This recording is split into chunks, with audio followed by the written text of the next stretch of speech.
Hello and a very warm welcome to all our viewers on NDTV. I'm at the Rainbow Lit Fest and I'm with the festival director today, Sharif. Sharif, tell us about the concept and how long has this been happening? Well, the festival started in 2019, about a year plus after the reading down of Section 377. That was our first physical fest. This is the third physical fest.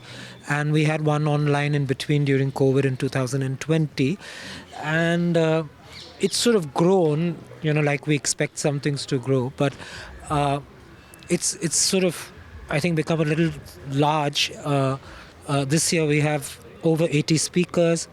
We have 44 plus sessions, which includes films, talks, dance, discussions, stand-up, music. Let's take a walk, Sharif. We'll just give our viewers a little insight into what's happening. Also wanted to know from you, Sharif, what do you think perspectives have changed with the Pride Parade and things like these happening now?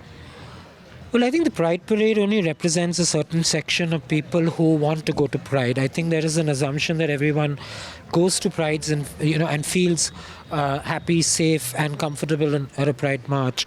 But it contributes. But I think what most people feel is we don't have spaces where we can discuss and share our lives, where we can talk about what's happening in our lives, where we start seeing and feeling that there's so many different stories, but there's similarities across those stories and lived experience of people.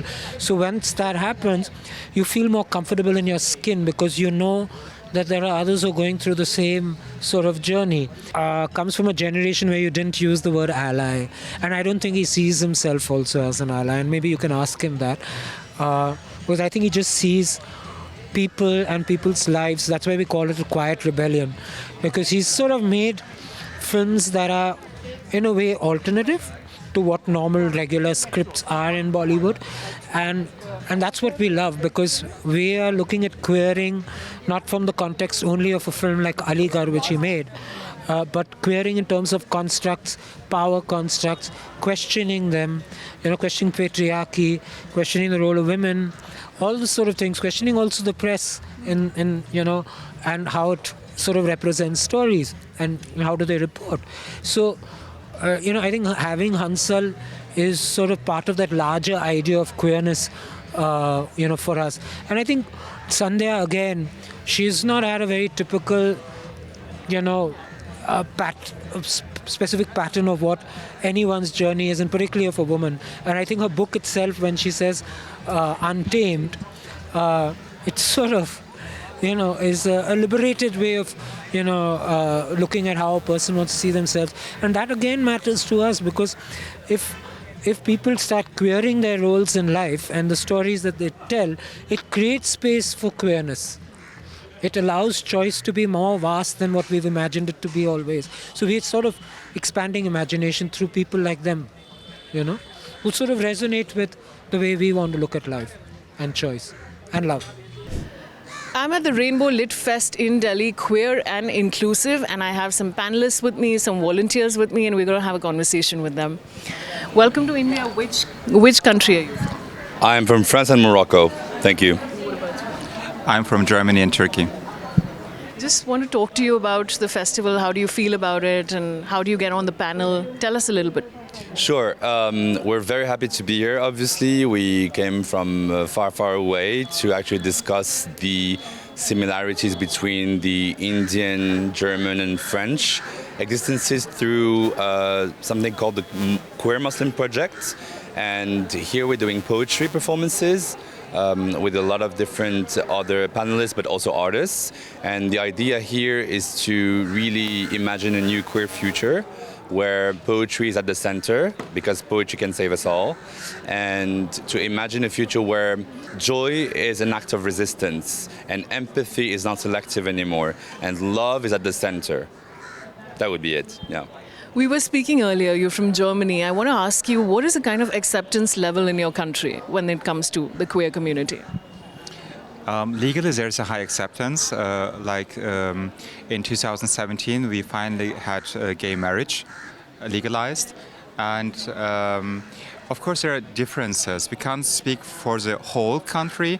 There are differences between urban areas and rural areas. There are also specific differences between West Germany and East Germany. But in terms of generalizing and global comparison, Germany is a very good place to be queer. And I want to get to you. I mean, tell me about family acceptance. How do you feel about that? Are things changing now in India?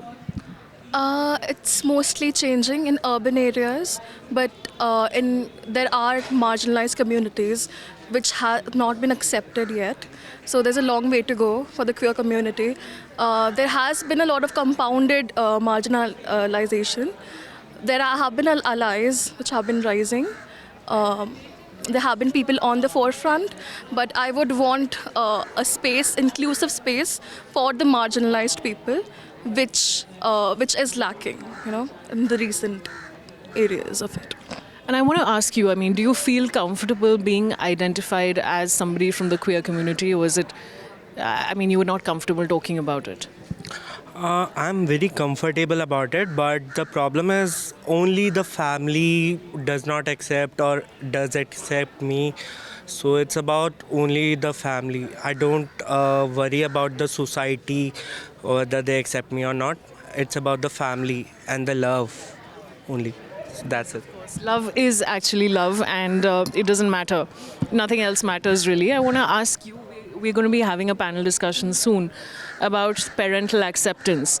Do you see that? Is it, how's your experience been with this? I think parental acceptance, even like after having like awareness around us, it's very difficult at the moment. More than being aware, I think parents are mostly in denial. They don't want to know because they fear what might come out of this information that we'll share about our identity or sexuality. They're not just as ready yet. But I think I would want parents to just take a step further and try to, because at the end of the day, they also want their child to be happy. So why not take a step ahead and try? Thank you all for speaking with us today. Thank you. Thanks. Thank you.